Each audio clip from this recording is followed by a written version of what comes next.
everybody, it's Chris Kandai here. This is I think the 10th episode of FAQ, Faith and Quarantine. And today I'm going to do it on my personal Facebook page, but I'll reshare it on chrisk.com. It's normally on chrisk.com, but I thought it's Friday, let's mix things up. Don't know about you, I was doing the Joe Wicks workout this morning, and it was Friday, what was it? Fancy Dress Friday. So all of us were wearing capes, superhero capes, which was fun. I know it's Friday, but it doesn't quite feel like Friday because the weekend doesn't quite feel like the weekend. But I hope this little time that we spend together will help you get a fresh perspective on life in quarantine, what it's like to live in shutdown, but having God in your life. And we don't meet on the weekends, so tomorrow you are free to do whatever you like, of course. And Sunday, I do host a live church service for our little church in Hadnam, but anyone can join it. And we do that on Facebook Live, and I'll post a link to it here as well. Give us a wave if you are currently watching. I'd love to know where in the world you are.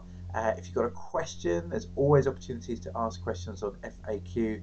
And if you've got an idea for what we should be looking at, that would be great. Quick trailer alert, next week, because it's Holy Week, some church traditions celebrate each day of the week building up to Easter Sunday, and so I'm going to get in with that, and we're going to be talking about the idea of radical hospitality and the cross of Jesus. We're going to look at the 7 words that Jesus spoke from the cross and what they have to tell us about life in lockdown. So I think you'll really enjoy that. Join me, it's going to be extra special, and tell your friends so they can be part of this too. These videos are hopefully useful for people who are established Christians, or for people that might be wobbling in their faith because of what they're experiencing, or for people that want to be exploring faith for the first time. You are very welcome here, and all your questions are valid. Right, let me dive in to the second in our series on looking at the life of Samuel. We've been looking at all sorts of characters who have experienced life in lockdown and life in isolation, and we've come up to Samuel. You can see the back catalogue either on my Facebook feed or on my YouTube channel, FAQ with Chris Kandai. And we're going to look at Samuel for part 2, then we're going to do our Easter series, and then we're going to pick up with the life of David after. I think there's some really interesting things we can learn from him. But let's think about this situation. So when we last left Samuel yesterday, he was a young boy serving the chief priest, Eli. And he delivered some really bad news that God was going to bring to fulfillment all the promises, the kind of curses, the negative stuff that he had said would happen to Eli because he hadn't listened to God. And that was tough because he's just a young boy, and we saw how God used a young child to lead the way. And now there's a little transition between Samuel as a young boy and then Samuel as an older man. And it's a little bit like the beginning of The Greatest Showman, if you've seen that. At one moment it's just a little boy singing, and then suddenly he's Hugh Jackman. And the intervening, whatever it is, 30, 40 years are just kind of skipped over. Well, that kind of happens here in this story too. And it starts in quite a weird way. So let me just read you some of it, and I'll see if that will help you understand life in lockdown. Now, the Israelites went out to fight against the Philistines. The Israelites camped at Ebenezer, and the Philistines at Aphek. The Philistines deployed their forces to meet Israel, and as the battle spread, Israel was defeated by the Philistines, who killed about 4,000 of them on the battlefield. When the soldiers returned to camp, the elders of Israel said, "Why did the Lord bring defeat upon us today before the Philistines? Let us bring the ark of the Lord from Shiloh, so that it may go with us and save us from the hand of our enemies." So the people sent men to Shiloh, and they brought back the Ark of the Covenant of the Lord Almighty, who was enthroned between the cherubim. And Eli's 2 sons, Hophni and Phinehas, were there with the Ark of the Covenant. When the Ark of the Lord's Covenant came into the camp, all Israel raised such a great shout that the ground shook. Hearing the uproar, the Philistines asked, "What's all this shouting?" in the Hebrew camp. When they learned that the Ark of the Lord had come into the camp, the Philistines were afraid. "A God has come into the camp," they said. "We're in trouble. Nothing like this has happened before. Woe to us! Who will deliver us from the land of these mighty gods? They are all the gods who struck the Egyptians with all kinds of plagues in the desert. Be strong, Philistines. Be men, or you will be subject to the Hebrews as they have been to you. Be men and fight." So the Philistines fought, and, well, pause there for a minute. This is the famous Ark of the Covenant. Now, you probably have heard of the Ark of the Covenant. And if you're anything like me, when you hear the Ark of the Covenant, you can't help but think of Indiana Jones and Raiders of the Lost Ark. Arguably the only good Indiana Jones movie. All the others were a bit derivative, I'd say. But the first one was a game changer. Steven Spielberg, George Lucas working together, and based on a theological premise. The same premise that both the Philistines and the Jewish nation, the Hebrews, had here. They both make the same philosophical and theological mistake that is made in the film Raiders of the Lost Ark. Alright, maybe you know the theory. The Nazis have been reading some of the Bible, and they read the bit that says that the Ark of the Covenant, if it goes in front of the Israelites, will mean they win every battle. That is exactly what the Israelites thought. They thought, you know what, we're losing this battle, we don't know why, we'll bring out our secret weapon of mass destruction, the game changer, the Ark of the Covenant. If we just use it, then God will totally obliterate our enemies. That's what they thought. The Nazis thought that. And so they are trying to capture the Ark of the Covenant ahead of Indiana Jones. Anyway, long story short, if you've seen the film, it doesn't quite work out the way they think. So, why? Why didn't it work? The Philistines think that if the Ark of the Covenant is there, they're in serious trouble because it was the Ark of the Covenant that was a secret weapon that helped them defeat the Egyptians. You see, the Hebrews' defeat of the Egyptians resonated around the ancient world. If you were following me when we looked at the story of Rahab, she had heard how the Israelites had beaten the Egyptians. And now the Philistines have heard the same thing, but they've all made the same mistake. They think that the Ark of the Covenant is the secret weapon. Now, that's because many people assume that God operates in the same way that magic operates. If you watch Harry Potter, my daughter is reading the Harry Potter series for the third time in a row. Thank you, J.K. Rowling. You have helped her rediscover literacy. She wasn't massively keen on books, but she is devouring the Harry Potter septology all in a row. Loving it. But magic works that as long as you know the spell and as long as you have the right wand, you can do whatever you want. Right? The trinkets have no moral compass, right? They're just used by whoever's got them. And the Israelites thought that about the Ark of the Covenant. They thought it was a magic spell. They thought if they just rolled it out, everything will be okay because that's how God works. In fact, sadly, some Christians think like that. They think if they can just get enough people praying at the same time, then God will have to answer. You know, we can gang up on God. If we can get the nation praying for this thing, then God will definitely have to do it. Or some people used to have the same idea with a prayer called the prayer of Jabez. If you pray this prayer every day, God will definitely make you rich. He'll enlarge the area of your camp. He'll enlarge your territory. And if you just say it morning, night, and noon, then God will have to do it. You see, that's magic, isn't it? Magic is the power is in me deploying the spell or using the charm or forcing things to happen because I've done them in the right order. That is not how God works. God is God. He's in charge of the universe. He's the Lord. He's the sovereign Lord. That's what Samson called him. He does whatever he wants. He can't be manipulated. But what he does do is he chooses to listen to us. And if we come to him with humility and ask God for help, he will listen. But if you come to him with arrogance, thinking you can bully him because you've got the Ark of the Covenant, or you can bully him because you've said the prayer in the right way, that's misunderstanding God. That's swapping the majestic God for a magical God. And you don't want to make that mistake because that's the mistake the Israelites made. Have a look. So the Philistines fought and the Israelites were defeated, and every man fled to his tent. The slaughter was very great. Israel lost 30,000 foot soldiers. The Ark of the Covenant was captured, and Eli's two sons, Hophni and Phinehas, died. Oh my goodness.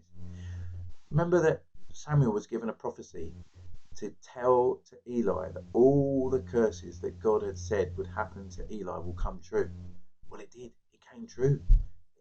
Eli's two sons are killed on the same day. And then when the news gets back to Eli, look what happens. Eli heard the outcry and asked, what is the meaning of this uproar? The man, he's the man with the message of what's just happened on the battlefield. The man hurried over to Eli, who was 98 years old and whose eyes were set so that he could not see. He told Eli, I have just come from the battle line. I fled from it this very day. Eli asked, what happened, my son? The man who brought the news replied, Israel fled before the Philistines, and the army has suffered heavy losses. And your two sons, Hophni and Phinehas, are dead, and the ark of God has been captured. When he mentioned the ark of God, Eli fell back off his chair by the side of the gate. His neck was broken and he died, for he was an old man and heavy. He had led Israel for 40 years. Gets worse. His daughter-in-law, the wife of Phinehas, was pregnant and near the time of delivery. When she heard the news that the ark of God had been captured and that her father-in-law and her husband were dead, she went into labour and gave birth, but was overcome by her labour pains. As she was dying, the women attended her said, don't despair, you have given birth to a son. But she did not respond or pay any attention. She named the boy Ichabod, saying, the glory has departed from Israel. Whoa. She dies. Her dying wish is that her son is called Ichabod. Not a great name. Don't know what it rhymes with. Bet he was teased at school. But his name means the glory of the Lord has departed. It's left Israel. And this utter despair has come. This disaster. Their secret weapons gone. The chief priest and his two sons have died, and even his daughter-in-law's died. And there's just this overwhelming sense of dread and fear. Wow, maybe you relate to that. Maybe that's how you feel right now. Maybe you feel the glory of the Lord has departed. Maybe you feel God has abandoned us. Well, that's not how this story ends. You see, God has got his man, Samuel, and he's no warrior. We don't know he's not like Samson. He can't kind of rip apart a lion with his bare hands or defeat, I don't know, 3,000 Philistines with a jawbone. That's not the guy that Samson is. Samson, we don't really get a physical description of him. We get told he was a boy, which sounds like he was pretty weak, and then we're told he's an old man. And Samson is not a warrior. He's a man of prayer and a man attuned to God's heart. And so he speaks the truth and he seeks God. And so some pretty weird stuff happens with the Ark of the Covenant, chapters 5 and 6. The Philistines think, brilliant, we've got the Ark of the Covenant, that's going to be a weapon of mass destruction. If only the Nazis had read this part of the Bible, they wouldn't have tried to get the Ark of the Covenant in Raiders of the Lost Ark.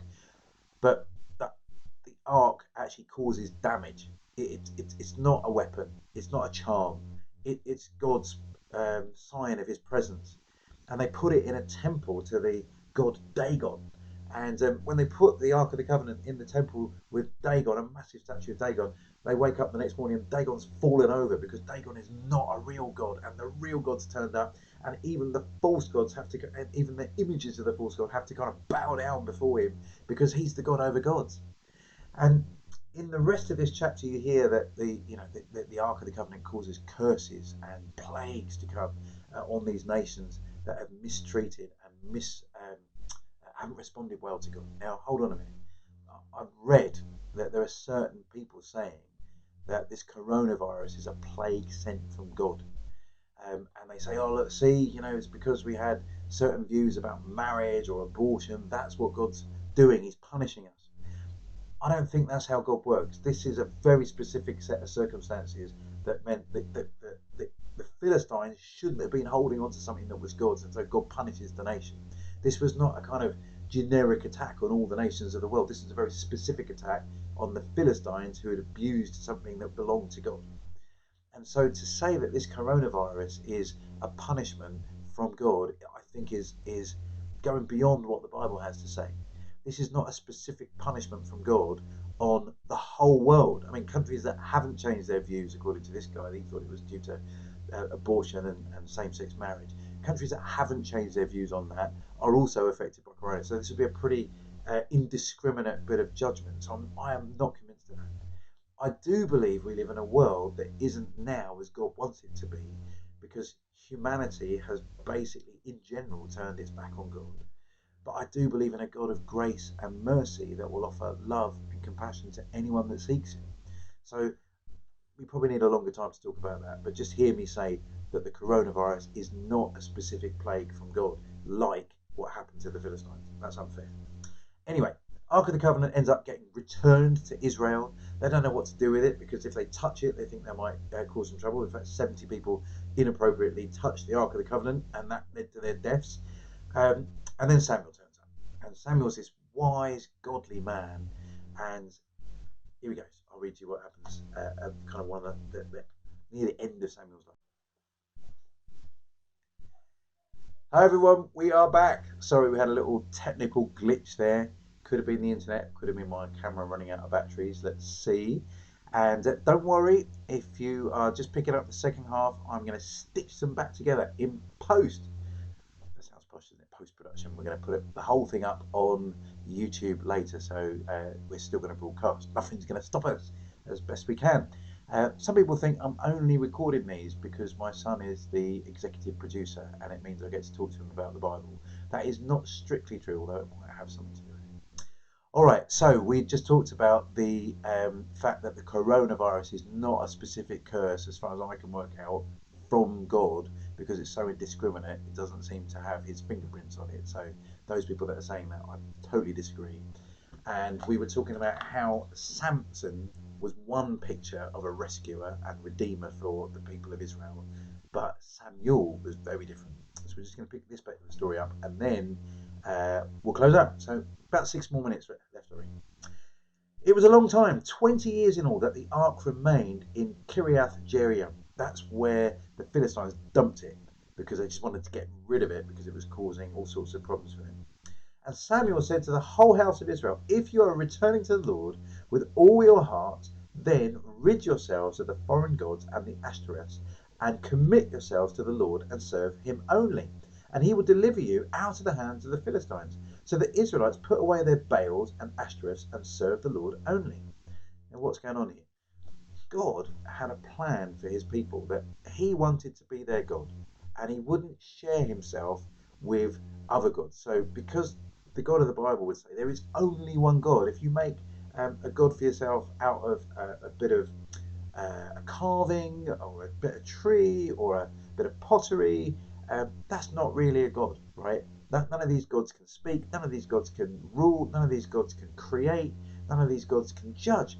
And so God refuses to share himself with other gods. He wants to be the only God. And whenever Israel go after these other gods, they just kind of blend in, become syncretized with the views of the people around them. That's when things fall apart for them.